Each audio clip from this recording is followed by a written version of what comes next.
तो रमजान का पाक महीना चल रहा है और इस्लाम में रमजान को मुकद्दस का महीना कहा गया है, जो कि बेशुमार बरकतों वाला होता है। और आज की सियासत में कांग्रेस पार्टी भी बरकत की ही तलाश में, और शायद वही तलाश कांग्रेस को फिर से इफ्तार पार्टी में ले आई। तस्वीरें देख लीजिए जरा। इंडियन यूनियन मुस्लिम लीग ने दिल्ली में इफ्तार पार्टी रखी तो सोनिया गांधी, मल्लिकार्जुन खड़गे बाकायदा तैयार होकर इसमें पहुंचे। इंडी अलायंस के साथ ही अखिलेश यादव भी पहुंचे, जया बच्चन भी आईं, और दूसरी तरफ पाकिस्तान हाई कमीशन में इफ्तार पार्टी हुई तो वहां शिरकत करने वाले लोगों में कांग्रेस के नेता मणिशंकर अय्यर भी शामिल थे। इफ्तार पार्टी की तस्वीरें सामने आने के बाद से ही बीजेपी के नेता सवाल पर सवाल दाग रहे हैं। आरोप लगा रहे हैं कि कांग्रेस के टॉप नेताओं को इफ्तार में शामिल होने का तो टाइम मिल गया, लेकिन कांग्रेस के यही नेता आज तक राम मंदिर नहीं गए, रामलला का दर्शन नहीं किया, यहां तक कि प्राण प्रतिष्ठा का न्योता भी ठुकरा दिया। हिंदुओं के महापर्व महाकुंभ में भी नहीं गए। ना राहुल ने डुबकी लगाई, ना प्रियंका गांधी ने। समाजवादी पार्टी की जया बच्चन हो या राम गोपाल यादव, इन्होंने तो महाकुंभ को लेकर न जाने कितनी अनर्गल बातें की, गंगा के पानी को गंदा मैला न जाने क्या क्या नहीं बोला। लेकिन यहां देख लीजिए जरा, इफ्तार में बोतल बंद पानी के साथ तरह तरह के जायकों का स्वाद लिया जा रहा है। इसीलिए बीजेपी इफ्तार वाली पॉलिटिक्स को सीधे सीधे मुस्लिम तुष्टीकरण से जोड़ रही।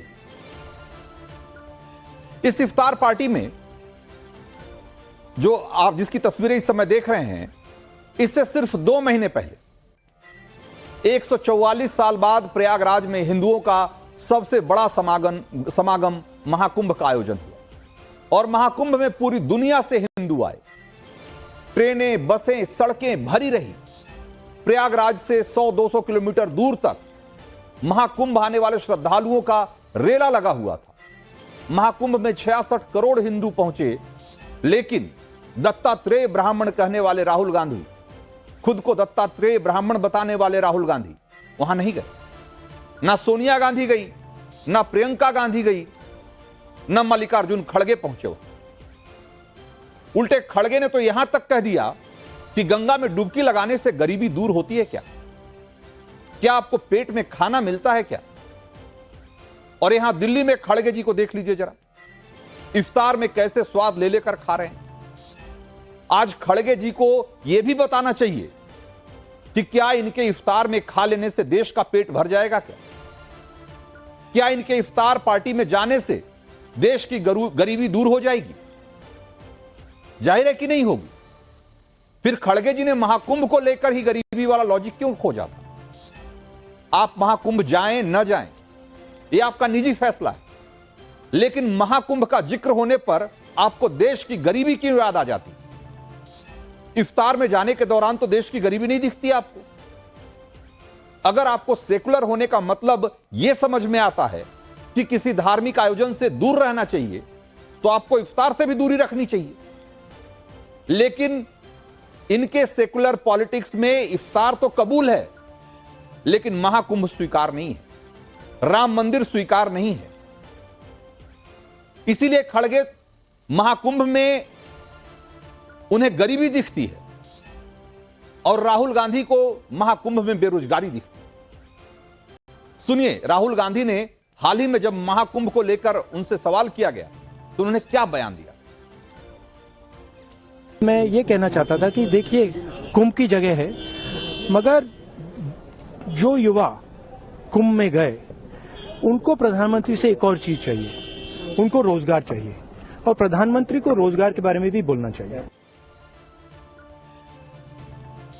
तो लोकसभा में नेता प्रतिपक्ष राहुल गांधी को लगता है कि महाकुंभ में जाने वाला हर युवा बेरोजगार था, जबकि confederation of all India traders ने एक अनुमान लगाया कि 13 जनवरी से 26 फरवरी के बीच हुए महाकुंभ में 3 लाख करोड़ रुपए से ज्यादा का व्यापार हुआ।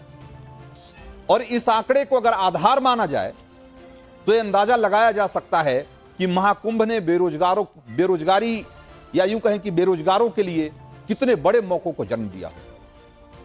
लेकिन जैसा कि मैंने बताया, राहुल गांधी के लिए महाकुंभ के इस आर्थिक प्रभाव का आंकड़ा मायने नहीं रखता है, न खड़गे के लिए रखता है। उनके लिए मायने यह रखता है कि कैसे मुस्लिम वोट बैंक को साधा जाए, और वो इफ्तार में जाने से ही सधता है, महाकुंभ में जाने से नहीं सधेगा।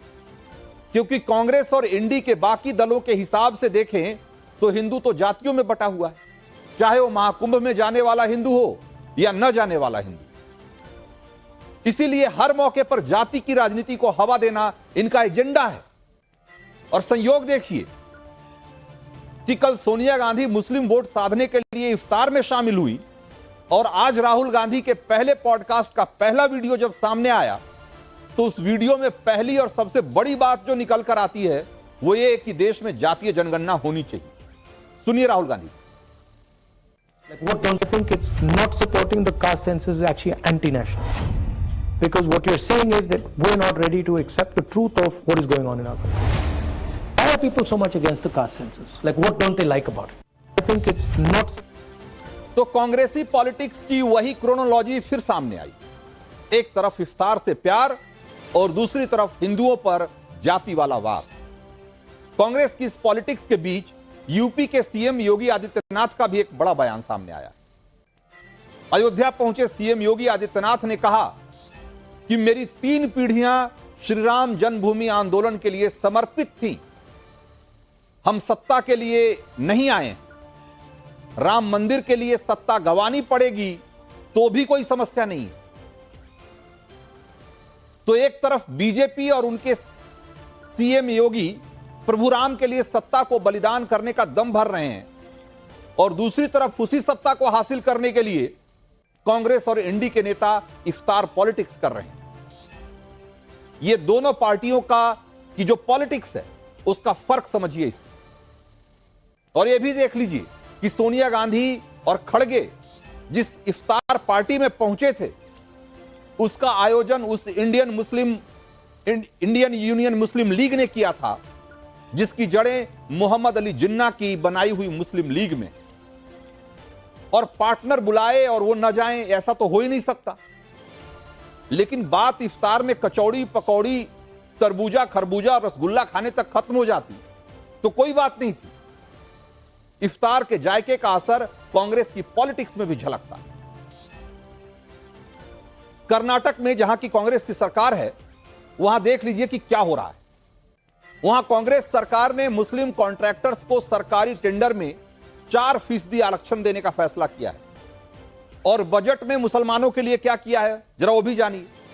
तो अल्पसंख्यकों के विकास के लिए 100 करोड़, उर्दू स्कूलों के लिए 100 करोड़, इमामों के लिए 6000 महीना मानदेय और वक्फ संपत्तियों के संरक्षण के लिए 150 करोड़ जैसे कई ऐलान किए गए हैं जो साफ साफ मुस्लिम तुष्टीकरण को बढ़ावा देते हैं। इसीलिए आज जब बीजेपी की प्रेस कॉन्फ्रेंस हुई तो संबित पात्रा ने राहुल गांधी की तुलना सीधे सीधे औरंगजेब से कर दी। राहुल गांधी कहीं न कहीं पॉलिटिकली अनफिट हैं और इसी कारण से वो तुष्टीकरण के माध्यम से और अपीजमेंट के माध्यम से अपने राजनीतिक महत्वाकांक्षाओं को आगे बढ़ाने की कोशिश कर रहे हैं। मुस्लिम इश्क का ये मंजर इनके इंडी अलायंस वाले, पीएफआई वाले, इनके इंडी अलायंस वाले इन्हीं से छीन ले जाएंगे। शहजादे के ये ख्वाब ख्वाब ही रह जाएंगे, वे जहां पनाह कभी ना बन पाएंगे। आलमगीर राहुल जेब जहां पनाह कभी ना बन पाएंगे। इसलिए मैं कहता हूं कि राहुल बाबा आपसे ना हो पाएगा।